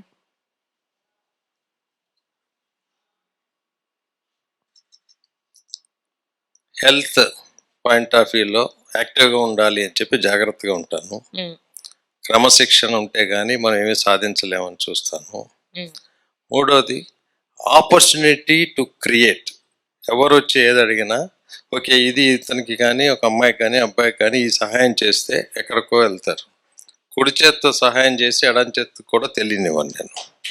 వాళ్ళు ఎక్కడన్నా కలిస్తే అనేక ఇన్సిడెంట్స్ ఉన్నాయి. సార్ మీరు చెప్తే నాకు ఆ రోజు ఇందాక కూడా ఎవరో చెప్తున్నారు రైల్వేస్ లేదు అని, నాకేం గుర్తులేవు. అట్లా అనేక మందికి అడ్మిషన్స్ ఇప్పించడం కానీ, ఉద్యోగాలు ఇప్పించడం కానీ, రికమెండేషన్ లెటర్స్ ఇవ్వడం కానీ, ఫారెన్ హెల్త్ అంటే వీసాస్ ఇప్పించడం కానీ ఎప్పుడో మళ్ళీ కనపడుతుంటారు. సో ప్రతి ఏదైనా ఆపర్చునిటీ వస్తే how to create something for the future for the person who has approached me అనేది చూస్తాను నేను. అలాగే ఇది నేను ఆసక్తి కొద్దీ అడుగుతున్నాను. మీరు మంచి వ్యాపారవేత్తగా సక్సెస్ అయ్యారు, మంచి రాజకీయ నాయకుడిగా గుర్తింపు తెచ్చుకున్నారు. అంటే ఇంత సక్సెస్ అవ్వడానికి అంటే మీలో ఉన్న మంచి లక్షణం ఏది మిమ్మల్ని ఈ స్థాయికి తీసుకొచ్చిందని మీరు అనుకుంటున్నారు? అసలు మీ స్ట్రెంగ్త్ ఏంటని మీరు అనుకుంటున్నారు? నా స్ట్రెంగ్త్ ఏంటంటే నేను నమ్మిన సిద్ధాంతాన్ని కాంప్రమైజ్ కాను. కుటుంబ నేపథ్యం, మా ఫాదరు మదరు గ్రాండ్ ఫాదర్స్ దగ్గర నుంచి ఒక క్రమశిక్షణతో పెంచారు. క్రమశిక్షణతో వాళ్ళ దీంతో అదే స్ట్రెంగ్త్. అది అనవసరంగా ఉన్నది ఉన్నట్టు స్ట్రైట్ ఫార్వర్డ్గా చెప్తాను, కాంది కాదని చెప్తా. ఎట్టి పరిస్థితుల్లో రేపు చూద్దాం ఎల్లుండి చూద్దాం అని పోస్ట్ పోన్ చేయను. ఎవరి దగ్గర అప్పు తీసుకుంటే ఆ టైంకి కట్టలేకపోతే నేనే వెళ్ళి చెప్తా, అయ్యా ఇంకా నాకు 4 రోజులు టైం కావాలి అని. ఆ విధంగా కూడా నాకు అన్నీ కలిసి వచ్చినాయి. సమయానికి నేను ఎవరికి ఎటువంటి రకమైన ఇవి లేవు. కంపెనీలు పెట్టినప్పుడు రకరకాలు ఉంటాయి, కంపెనీలు డీల్ చేసుకుంటూ ఉన్న రోజుల్లో నేను నడిపే రోజుల్లో కూడా నేనే కాంటాక్ట్ చేసి చెప్పేవాడిని. అందు గురించే నాకు సిస్టంలో చాలా గుడ్ విల్ వచ్చింది. బ్యాంకింగ్ సిస్టంలో కానీ, ట్యాక్సేషన్ దగ్గర కానీ, ఎక్కడైనా సరే ఇన్కమ్ ట్యాక్స్ అయినా కట్టలేకపోతే నేనే ఫోన్ చేసి చెప్పేవాడిని కమిషనర్కి, ఇంత ఉంది ఇప్పుడు కట్టలేకపోతున్నాం, మీరు మీద పడబాకండి, నాకు 3 నెలలు టైం కావాలి. టైం ఇచ్చేవాళ్ళ మీరు అడిగినప్పుడు? చాలా సందర్భాల్లో ఇచ్చారు. అదే ఇంకొకటి, బిజినెస్లో కానివ్వండి, వ్యాపారంలో కానివ్వండి, మీరు ముక్కు సూటిగా ఉంటారు ఎప్పుడైనా సరే. ఇప్పుడు కూడా చాలా సమాధానం చాలా ముక్కుసూటిగా చెప్తున్నారు మీరు. అంటే ఈ ముక్కుసూటి సమాధానాలు చెప్పడానికి చాలా మందికి మీరు రోల్ మోడల్ యాక్చువల్గా. అయితే రాజకీయాల్లో మీకెవరు రోల్ మోడల్? రాజకీయాల్లో ఒక్కొక్కరి దగ్గర ఒక్కొక్కరు నేర్చుకుంటాము. చంద్రబాబు నాయుడు గారు నాకు ఆలు నేర్పించారు రాజకీయాల్లో. ఆయన దగ్గర too much of hard work అనేది అది కరెక్ట్ కాదు అని అది నేను నేర్చుకోవాలి. ఓకే, నేను quick decision maker. Chandrababu Naidu గారు నాంచి కానీ డెసిషన్ తీసుకోరు. మంచి చెడ్డ చూసి 2 minutesలో డిస్పోజ్ చేయాలి అనేది నా నమ్మకం. నరేంద్ర మోడీ గారి దగ్గర ఏదైనా పని ఆ పని చేసేటప్పుడు దాంట్లో ఎంజాయ్ చేయాలి అనేది ఒక రోజు మాకు చెప్పారు ఆయన. ఒకవేళ టీ చేసే పని వస్తే టీ చక్కగా ఎలా తయారు చేయాలి, సాసర్లో చుక్క పడకుండా వాళ్ళకి ఇచ్చి వాళ్ళు టీ తాగిన వాళ్ళు హ్యాపీనెస్ మనం చూసిన రోజు అదే మన పని అప్పుడు. కాబట్టి ఏ పోర్ట్ఫోలియో ఇచ్చినా ఏది ఇచ్చినా హ్యాపీగా ఉంది. ఇప్పుడు ఉంది 30 రోజులు ఇప్పుడు ఇది పని చేయాలి, ఐఎమ్ ఎంజాయింగ్ ఎవ్రీ డే. ఈ ఎండలో ఈ గోల ఏంట్రా బాబు అని బాధపడితే ఉపయోగం లేదు. ఒక చెత్త సినిమాకి వెళ్ళారు, 2.5 గంటలు కూర్చోవాలనుకోండి. If you don't have any option you have to enjoy. ఈ రోజుల్లో మనకి ఫోన్లు వచ్చినాయి. వెనకటి రోజుల్లో ఫోన్లో లేనప్పుడు బాంబేలో కఫ్ ప్యారెడ్ నుంచి ఎయిర్పోర్ట్కి ఒక్కోసారి 3 గంటలు పట్టేది ట్రాఫిక్. అది కూడా ఎంజాయ్ చేసేవాడిని నేను. సో ఇప్పుడు చెప్పండి, మా అందరితో మేము ఇందాక నుంచి మిమ్మల్ని రకరకాల ప్రశ్నలు అడుగుతున్నాం, అదని లేదు ఇదని లేదు అన్ని. ఇంత almost you started your day at 7:30. మీ ఇద్దరు ఇందాక నుంచి క్వశ్చన్స్ వేస్తున్నారు. నిజం చెప్పండి, ఇప్పుడు ఏం ఫీల్ అవుతున్నారు? నథింగ్, ఇంకా కంప్లీట్ అయిపోతే వెళ్ళి భోజనం చేసి పడుకుందాం అనుకుంటున్నాను. అయ్యో, మీరు ఇది కూడా ముక్కుసూటిగా అని చెప్పేస్తున్నారు. ఇక విజయవాడ వెస్ట్ విషయానికి వస్తే ఇక్కడ ప్రజలకి చాలా సమస్యలు ఉన్నాయి. మీరు నియోజకవర్గంలో తిరగడం మొదలుపెట్టిన తర్వాత మీరు ఎలాంటి సమస్యలను గుర్తించారు, ఏం చూశారు, ఆ ప్రజలకి ఏం కావాలని మీరు అనుకుంటున్నారు? అక్కడ ముఖ్యంగా ప్రాపర్ లంగ్ స్పేస్ లేదు, అన్ని ఇరుకు సందులు. డ్రైనేజ్ సిస్టమ్ ఘోరంగా ఉంది, అండర్ గ్రౌండ్ డ్రైనేజ్ లేదు, పవర్ లైన్స్ అన్నీ చాలా లూజ్గా పడి ఉన్నాయి. ఇట్లా అన్ని బేసిక్ రిక్రియేషన్ ఫెసిలిటీస్ లేవు. ఒకవేళ ఏదన్నా అపాయం జరిగితే ఫైర్ ఇంజిన్ రావాలంటే చాలా ప్లేస్లకు ఫైర్ ఇంజిన్ వచ్చే పరిస్థితి కూడా లేదు. అంబులెన్స్ కూడా ఫ్రీగా తిరిగే పరిస్థితి లేదు. ఇట్లా ఇక మేజర్ డెవలప్మెంట్ కంటే ఇంకా చాలా ఉన్నాయి, కానీ ఇవన్నీ అయితే బేసిక్ థింగ్స్ నేను చూసింది. అలాగే మీరు ప్రచారం చేస్తున్నప్పుడు విజయవాడలో ఒక ప్రాంతం ఈ విధంగా ఉందని నేను ఎప్పుడు అనుకోలేదు, ఈ రోజే నాకు తెలిసింది ఇట్లా ఇంకా ఇలాగే ఉంది అని మీరు ఎక్స్ప్రెస్ చేశారంట కదా. పిలానీలో చదివిన విజయ్ గారు చెప్పారు. సో విజయ్ గారు, ఇందాక మీరు ఏదో అడుగుతానన్నారు కదా, అడుగుతారా? సార్, నా పేరు విజయ్ అండి. ఇప్పుడు మీరు చెప్పిన సమస్యలే వన్ టౌన్ బాగా ఏంటి అష్టదిగ్బంధనం అంటారు కదా, ఎటు వెళ్ళినా కానీ బ్లాకేజ్, బయటకు వెళ్ళటానికి ఒక పెద్ద రోడ్డు అనేది లేదు. ప్రపోజల్స్ అయితే చాలా ఉన్నాయి, ఎప్పటి నుంచో చెప్తున్నారు. ఎర్రకోట రోడ్డు కానీ, పంజా దగ్గర వించిపేట నుంచి అక్రాస్ ది రైల్వే, ఆ రెండు పడితే కానీ ఇప్పుడు ఒక పెద్ద స్కూల్, మంచి స్కూల్లో వన్ టౌన్ వాళ్ళు చదివించుకోవాలన్నా బయటకు వెళ్ళాల్సిందే, అక్కడ ఉన్న స్పేస్లో అవ్వదు. పెద్ద మల్టీపర్పస్ హాస్పిటల్స్ కావాలన్నా బయటకు వెళ్ళాల్సిందే, ఏదైనా బయటకు వెళ్ళాల్సిందే. ఒక quality of life one town పీపుల్కి కావాలంటే ఖచ్చితంగా బయటకు వెళ్ళాల్సిందే. మీరు ఎంత అనుకున్నా కానీ అక్కడ పెట్టడానికి అవకాశం అక్కడ కొంచెం కూడా జాగా లేదు.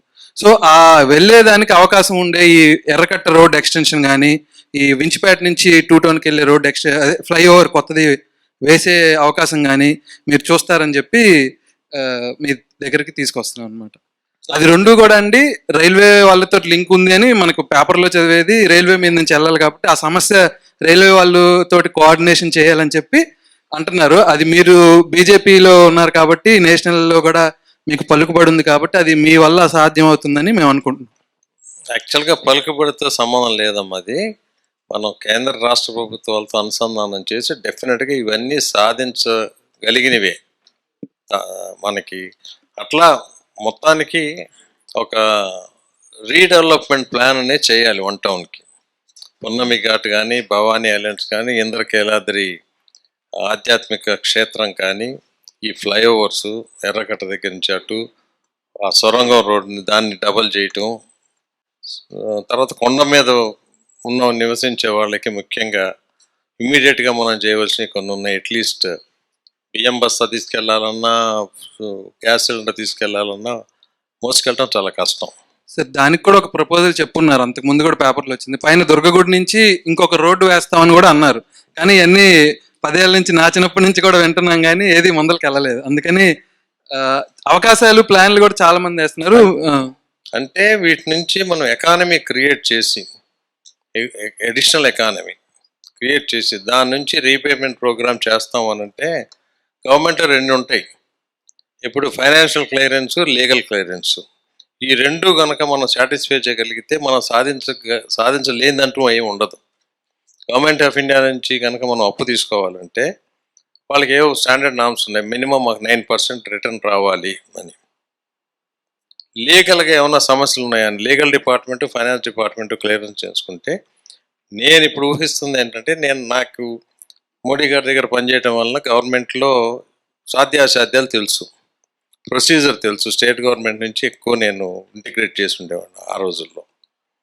కాబట్టి ఇక్కడ చంద్రబాబు నాయుడు గారు, అక్కడ మోడీ గారు ఉన్నంతకాలం అవన్నీ నేను ఈజీగా చేయించగలను అనేది నా నమ్మకం. నా మీద నాకు నమ్మకం చాలా ఎక్కువ. ఏదన్నా పట్టుకుంటే మాత్రం అది నేను సాధించే వరకు నిద్రపోను.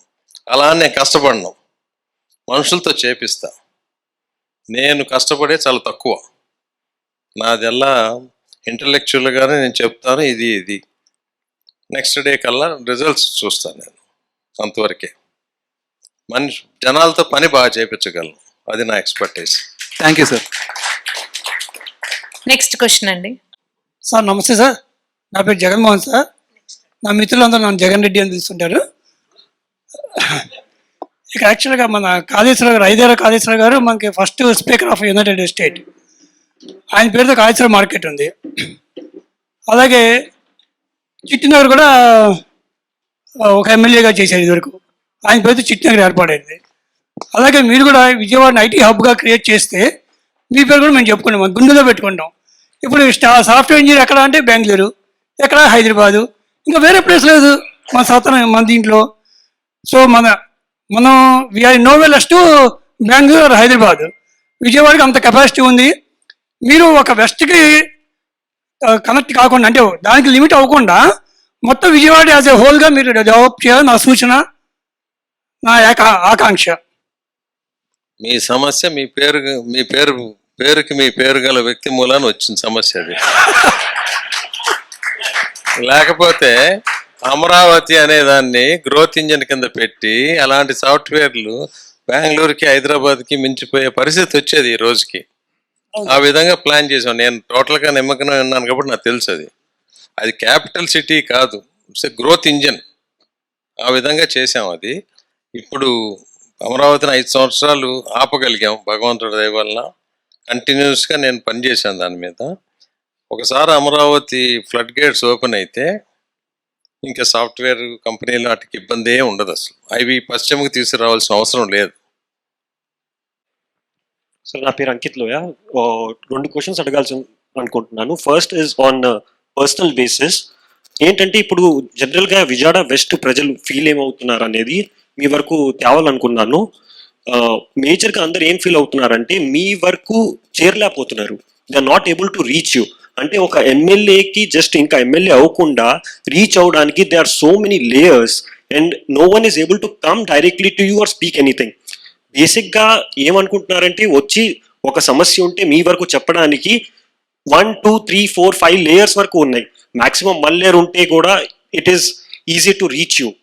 So what are you going to take, even in, I will suggest even in this 30 days also which are left or 25 days left, akkadi nunchi madam modalette like anyone to access to you, that is the basic what they are thinking. They have high hopes from you, but meeku adi teliyalante meer app scan adi pettaru, but still the personal touch, technology is there but the personal touch is different. And my second question is on a wider prospect. It is we were talking about the companies coming here and everything, but because I'm based in Dubai, but I'm a voter of Vijayawada West itself. Dubai nunchi kuda chala companies, Middle East nunchi, because of the recent government relations between the both, they're willing to come here. But they are afraid because of what they have seen in the past. Like during the previous government, there was a lot of support. But in the last 5 years, we have seen companies which are there from 20 years, like Amar Raja also had to go back. Kia is facing many problems. So what confidence level you, because we believe that you will be having a good hold in the government of India in the state also. Meer ela a confidence build chestaru even for any one of us to propose and bring larger companies to our state. First point ఏంటంటే ప్రస్తుతానికి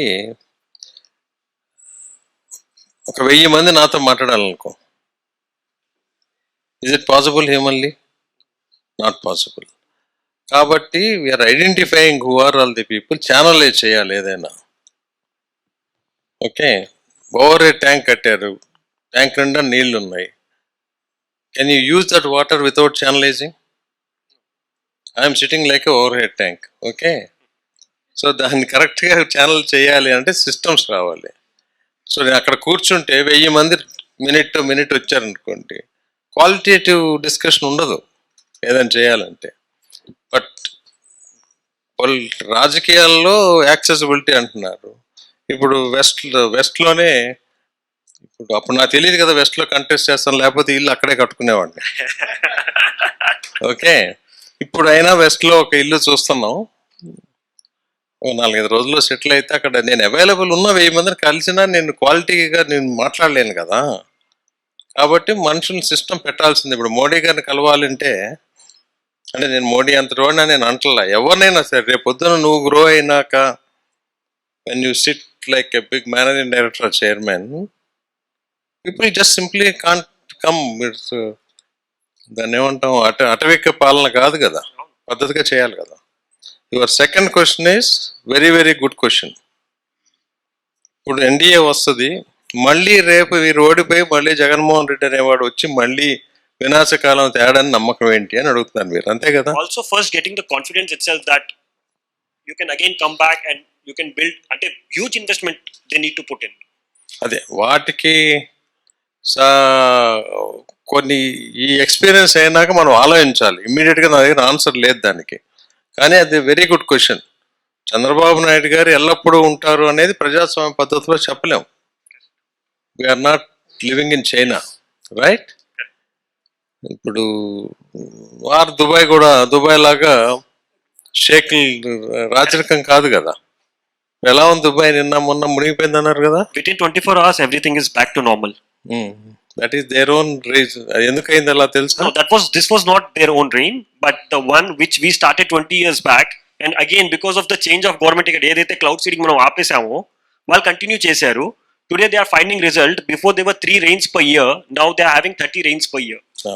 Because they have tampered the nature, this is all happening. అది మనమే create చేసుకొని మనమే పరిష్కారం చూసుకుంటున్నాం. Anyway, your both the questions are important. First question కేమో solution, if you have any app or something like that, we are not solution ఏదైనా ఉంటే I would like to hear from you. How to meet 1,000 people continuously and give quality time. It's not about the 1,000 people. I'm saying if 1,000 people are divided into 20 people, let's suppose 50 persons, one person is representing, even for the 50, 100, 200 representing people, they're not able to reach you. Mr. Lohia, you are thinking that every day I'm meeting 100 people. No, I'm not saying my opinion. I'm saying what the public is Thousands feeling. of people are different. 100 people qualitative, at least if I spend 5 minutes, 100 into 5 is 500 minutes. Correct. Right? Yes. Sir నాకు 8 hours అర్థమైందంటే ఏంటంటే simple గా ఈ లెక్కలు ఇవన్నీ వద్దు. నియోజకవర్గ ప్రజలకి సింపుల్ గా మీరు ఏ విధంగా అందుబాటులో ఉంటారు అది చెప్పండి చాలు. సమస్య చెప్పుకోవడానికి వస్తే ఏ విధంగా మీరు అందుబాటులో ఉంటారు, ఎలాంటి భరోసా ఇస్తారు అది చెప్పండి చాలు. ఇందాక చెప్పాను కదా, 22 డివిజన్స్ లోను 24/7 ఆఫీసులు పెడితే ఆటోమేటిక్గా నియోజకవర్గ ప్రజలకి వాకింగ్ డిస్టెన్స్లో వాళ్ళ సొల్యూషన్ ఉంటుంది. నేను ఊర్లో ఉంటే వాళ్ళని కలుస్తాను, లేకపోతే ఒకవేళ వీడియోలో మాట్లాడాల్సి మాట్లాడతాం, వాళ్ళ సమస్య అయితే పరిష్కరిస్తాను. ఒకసారి వాళ్ళ పరిష్కారం అయిపోతే వాళ్ళు నా మొహం చూడాలని అనుకోరు కదా. As simple as that. Sir కానీ ఎన్నికల అందరూ అలాగే చెప్తారు సార్. కాదు, వేరే వాళ్ళ విషయం. నేను మాటలు చెప్పేవాడిని కాదు, నేను చేతలు చేసేవాడిని. హబ్ అండ్ స్పోక్ మోడల్ నాకు ఐడియా ఉంది దాన్ని ఎలా చేయాలని. నేను ఇప్పుడు ఈ ఛాలెంజ్ ఎమ్మెల్యేగా ఛాలెంజ్ తీసుకున్నాను అంటే అంత అప్లికేషన్ ఆఫ్ మైండ్ లేకుండా తీసుకోలేదు. I can vouch for what is saying because ఎందుకంటే నేను చూసిన 2-3 మీటింగ్ లో యూజువల్ గా నేను చూస్తున్నది, I follow the politics very closely. So usually ఈ ఎలక్షన్ వచ్చినప్పుడు ఎవరైనా ఏదైనా పని అడిగితే సరే నేను చూస్తానమ్మా, నేను చేస్తానమ్మా అని చేస్తారు. ఆయన ఏదైతే మొన్న ఏదో రైల్వే గురించి అయినా దేని గురించి వచ్చినా ఏదైతే ఆయన పని చేస్తారో అది నేను చేసేస్తానని చెప్తారు. ఏదైతే నాకు ఇప్పుడు చెప్పారు కదా రెండో విషయం కూడా కంపెనీస్ భరోసాకి, ఆయన ముక్కుసూటిగానే చెప్పారు నాకు దాని గురించి అది మంచి క్వశ్చన్, నాకు ఐడియా లేదు, we need to think on that. So it's very straight in that manner. That is one. For example, వాళ్ళు జైన్స్ అండ్ మార్వాడీస్ పిలిచారు. వాళ్ళు అడిగారు మాకు జోధ్పూర్కి ఉదయపూర్కి డైరెక్ట్ ఫ్లైట్ కావాలి, ప్లస్ ట్రైన్ కూడా కావాలి అని. డైరెక్ట్ ఫ్లైట్స్ వేయించడం అయితే రేపొద్దున గవర్నమెంట్ మారగానే ఇక్కడ ఎకానమీ పెరుగుద్ది, ఫ్లైట్ వేయించడం చాలా ఈజీ, అది వితిన్ 3 monthsలో నేను చేపిస్తాను. రైల్వేది నేను ఇమీడియట్గా నేను చేయలేను, అది రైల్వే మినిస్టర్తో మాట్లాడి దానికి చాలా కొంచెం లార్జర్ ప్రాజెక్ట్ అది డిస్కస్ చేయాలి, అది ఇప్పుడు నేను కమిట్ చేయలేను అని చెప్పాను. ఫ్లైట్ అయితే డెఫినెట్గా చేయించగలం. That is how I approach. Sir నా పేరు సాయి మురళి. సార్ బీజేపీ పార్టీలో మీరు ఒక సెంట్రల్ మినిస్టర్గా చేసిన వాళ్ళు, ఇక్కడ రీసెంట్గా పార్టీలోకి వచ్చిన పురంధేశ్వరి గారికి కానీ సీఎం రమేష్ గారికి కానీ ఎంపీ పొజిషన్లోకి వెళ్ళారు. మీరు ఎమ్మెల్యేగా కంటెస్ట్ చేయడానికి బీజేపీ ఎప్పుడో ఒక 25 years ముందుగా పొలిటికల్ ఫ్యూచర్ ప్లాన్ చేస్తుంది. అంటే మీరు మామూలుగా ఇక్కడ రావడానికి గల కారణం ఇంకా బ్యాక్గ్రౌండ్ వర్క్ ఏమైనా ఉందా? అలా ఏం లేదమ్మా. పురంధేశ్వరి గారు మాకంటే ఒక 5 సంవత్సరాల ముందు జాయిన్ అయ్యారు, ఒకటి రీసెంట్గా జాయిన్ కాలేదు. సీఎం రమేష్ గారు నాతో పాటే జాయిన్ అయ్యారు.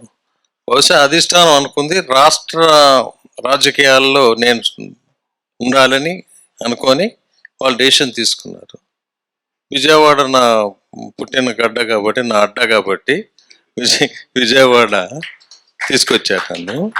సో భారతీయ జనతా పార్టీ అనేది వెరీ లార్జ్ పార్టీ, చాలా కేర్ఫుల్గా ఆలోచిస్తుంది. ఇప్పుడు ఇంకొకరి పేరు తీసుకురావటం కాదు, విజయవాడ వెస్ట్కి వేరే ఏ పేరు తెచ్చినా సూట్ అయ్యేది కాదేమో. ఇంతకు మించి వ్యూహం ఏమన్నా ఉందా అని అడిగితే నా దగ్గర సమాధానం లేదు దానికి. నా పేరు సకలా కుమార్, నేను గుంటూరు నుంచి వచ్చాను ఎస్పెషల్లీ మీతో మాట్లాడడం కోసమే. ఇప్పుడు బీజేపీ పార్టీ చేసే పని ఎందుకని చెప్పుకోవట్లేదు? అంటే చిన్న ఎగ్జాంపుల్, ఇక్కడ ఉన్న వాళ్ళందరూ ట్యాక్స్ పేయర్స్. జనరల్గా ట్యాక్స్ పేయర్స్ అందరు కనుక వచ్చి ఓటు వేస్తే ఖచ్చితంగా హానెస్టిక్ గవర్నమెంట్ అనేది వస్తుంది. ట్యాక్స్ పేయర్స్ బయటికి రావట్లేదు, సో అందువల్ల వేరే వాళ్ళు ఎవరో ఒకళ్ళు వస్తున్నారు. కానీ ట్యాక్స్ పేయర్స్కి గవర్నమెంట్ ఏం చేస్తుందని మీరు ఎందుకని ఎక్స్పోజ్ చేయట్లేదు? ఇప్పుడు జస్ట్ ఎంఎస్ఎంఈ ఉంది. ఎంఎస్ఎంఈ తరఫున మీరు కోవిడ్ టైంలో చాలా మంది బెనిఫిషరీ ఇచ్చారు ఇండస్ట్రీస్కి. అట్లానే ఇప్పుడు 45 daysలో రీపేమెంట్ చేయండి అని చెప్పని ట్రేడర్స్కి, ఇండస్ట్రీస్కి అవన్నీ ఇచ్చారు. ఇవన్నీ ఎందుకని మీరు ఎక్స్పోజ్ చేయకపోతే ట్యాక్స్ పేయర్స్కి మీరు చేసిన బెనిఫిట్స్ అనేది ఎలా తెలుస్తుంది? ఒకటి, నిందా మీరు సొంతంగా కుడి చేతితో దానం చేసిన సహాయం ఎడం చేతి తెలియక్కర్లేదన్నారు. కానీ ఇది అలాంటి కోణంలో కాదు కదా మనం చూడాల్సింది.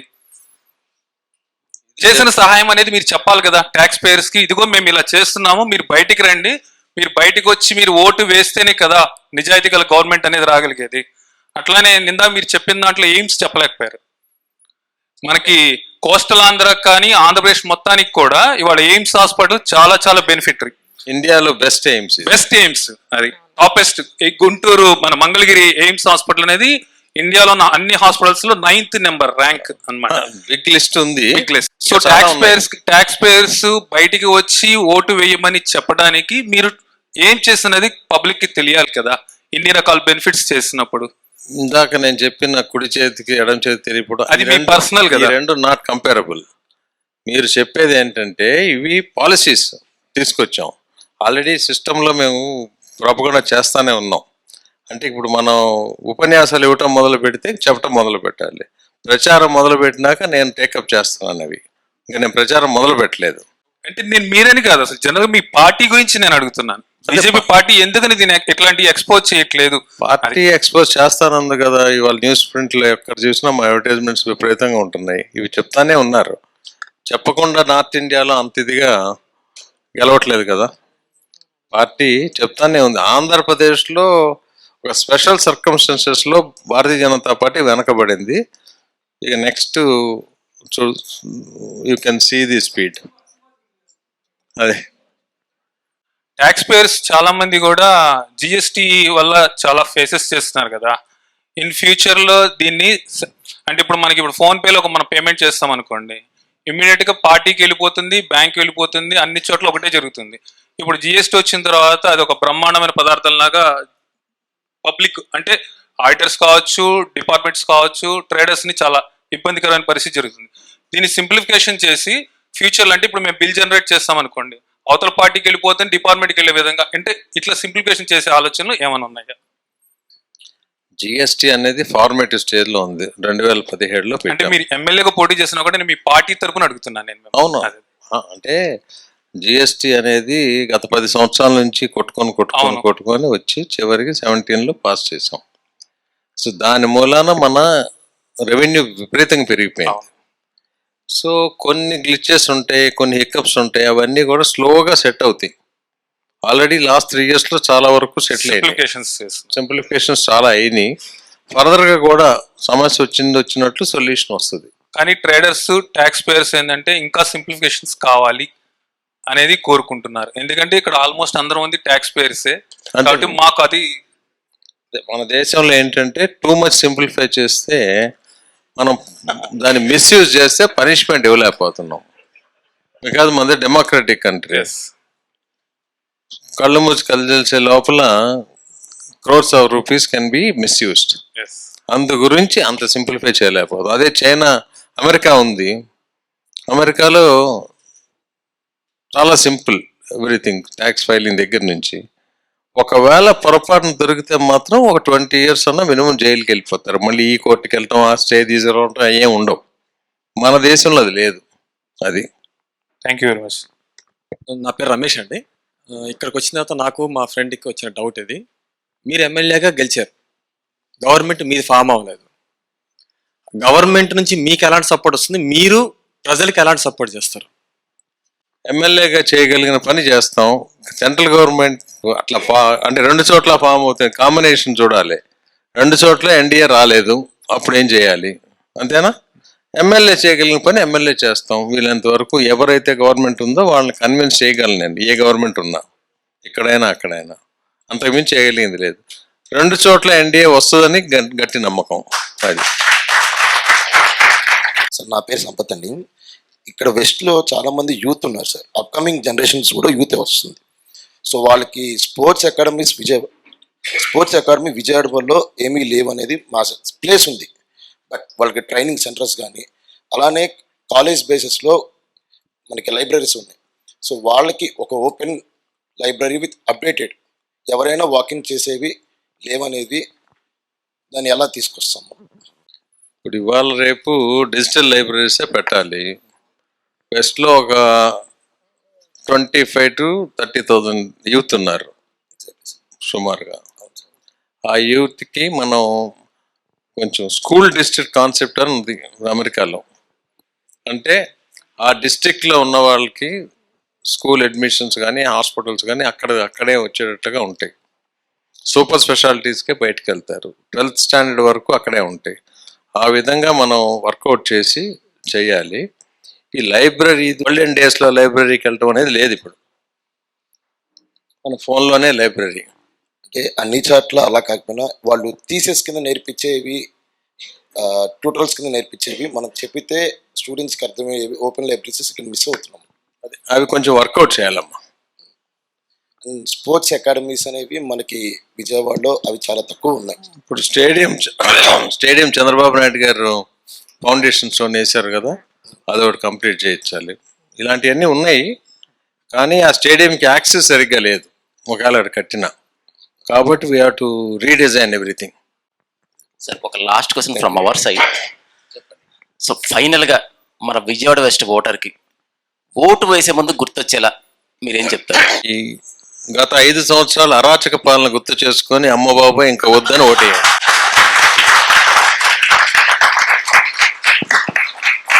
సార్ మీరు ఎమ్మెల్యేగా గెలిచాక తీర్చబోయే తొలి సమస్య ఏంటి విజయవాడ వెస్ట్కి? అలాగే మీరు అసలు గెలిచిన వెంటనే చేయాలనుకున్న అంటే ఒక పని ఏంటి, ఏం చేయాలనుకుంటున్నారు వెస్ట్కి? సమస్య ఏంటి, పని ఏంటి, రెండు వేరు. అంటే అసలు సమస్యలన్నీ అడుగుతున్నాం మనం. 100 రోజులు అన్ని సమస్యలకి పరిష్కారం మొదలు పెట్టాలనేది ఒకటి. రెండోది ఆ కొండ మీద వాళ్ళకి ఈ మెటీరియల్ లిఫ్ట్స్ పెట్టించాలని కష్టపడి వెళ్ళటం. అది ఇప్పుడు చేస్తున్నది ఇన్హ్యూమన్. ఒక గ్యాస్ సిలిండర్ తీసుకెళ్ళటం, ఒక 100 కిలోలు రైస్ తీసుకెళ్లాలన్నా, సిమెంట్ బస్తాలు తీసుకెళ్లాలన్నా అది ఇన్హ్యూమన్. కాబట్టి ఇవి ఇమ్మీడియట్గా ఒక 30 డేస్లో చేయించాలనేది నా కోరిక. సభ్య సమాజం మిమ్మల్ని ఎట్లా గుర్తుంచుకోవాలని మీరు కోరుకుంటున్నారు? అంటే after the end of life, అంటే finally how would you like to be remembered? నా పర్ఫార్మెన్స్ చూసి కంపారిజన్ చూస్తే ఏంటంటే గతంలో చేసిన రీసెంట్ పాస్ చేసిన ఎమ్మెల్యేకి నాకు నక్కకే నాగలోకానికి ఉన్నంత తేడా అయితే గ్యారంటీగా ఉంటుంది, అందులో డౌట్ లేదు. కాబట్టి ఒకవేళ నేను స్లైట్గా అండర్ పర్ఫార్మ్ చేసినా నాకు రేటింగ్ చాలా హైగా వస్తుంది. అది బ్లాక్ అండ్ వైట్ కాంట్రాస్ట్ ఉండే విధంగా నేను పనిచేయగలను నమ్మకం. ఇప్పుడు ఓట్ ఆఫ్ థ్యాంక్స్ శ్రీనివాస్ గారిని చెప్పాల్సిందిగా కోరుతున్నాం. బిఫోర్ ఓట్ ఆఫ్ థ్యాంక్స్, మీరు ఎవరైనా అడిగిన ప్రశ్నకి నేను సమాధానం మీకు సాటిస్ఫాక్టరీ లేకుండా ఏమన్నా ఉన్నాయా చెప్పండి. ఏమైనా డొంక తిరుగుడు సమాధానం చెప్పినట్లుగా ఉన్నాయా? అది in a given circumstances, with the given situation, with the given resources, I have given the right answer. Right? First of all, thanks everyone. ఈ ఓట్ ఆఫ్ థ్యాంక్స్ ఆపర్చునిటీ నాకు ఇచ్చినందుకు first we appreciate our Mahendra. He has done a very good job. కాన్స్టిట్యుయెన్సీకి మన అందరూ అనుకుంటున్నారు, ఇందాక మహేంద్ర కూడా question వేశాడు, మీరు అందుబాటులో ఉంటారా లేదా అని. నా 35 సంవత్సరాల క్రితం పరిచయం నాకు ఆయన ఎప్పుడు ఫోన్ చేసినా సరే ఫోన్ ఆన్సర్ చేయడంలో ఆయన మించిన వాళ్ళు ఎవరు లేరు. 2014లో ఒక క్రూషియల్ టైం, ఎలక్షన్స్ టైంలో రాత్రి 12:15 ఆయన సరిగ్గా గుర్తు కూడా ఉండదు, 12:15 కాల్ చేసి పలానా ఈ కాన్స్టిట్యుయెన్సీ గురించి మాట్లాడాలంటే రేపు పొద్దున్న రా శ్రీనివాస్ అన్నారు. ఆయన సాల్వ్ చేసే విధానం కానీ మనందరం హ్యాట్స్ ఆఫ్ చేయాలి. Today I'm also here because of him only. ఆయన ఐడియాల మీద నేను ఫ్యాన్ అనుకుంటున్నా, ఆయన డిస్ట్రిబ్యూటర్ నేను. అసలు వాళ్ళ విషయంలో హెల్పింగ్లో we never measure with anyone. I really tell everything ఓపెన్లీ. అంత హెల్ప్ చేసే మనిషి ఉండరు. మనకి ఇలాంటి ఎమ్మెల్యేగా ఈయన వస్తే మన అందరూ వెస్ట్లో ఎంతో ఎంతో అదృష్టవంతులు అని నేను అందరికీ చెప్తున్నాను. నేను అందరినీ సభాముఖంగా నేను ఒకటే కోరుకుంటున్నా, ఇక్కడ ఉన్న వాళ్ళందరూ యంగ్ ఎంటర్ప్రినర్స్, ఇంకా వీధిగా పెద్ద పెద్ద ప్లాట్ఫామ్స్ ప్లాన్ చేస్తారు సారు, దాంట్లో డౌట్ లేదు. నెక్స్ట్ విజయోత్సవ ర్యాలీలో కూడా మీరందరూ రావాలి, మిమ్మల్ని అందరినీ పేరు పేరున పిలుస్తాం.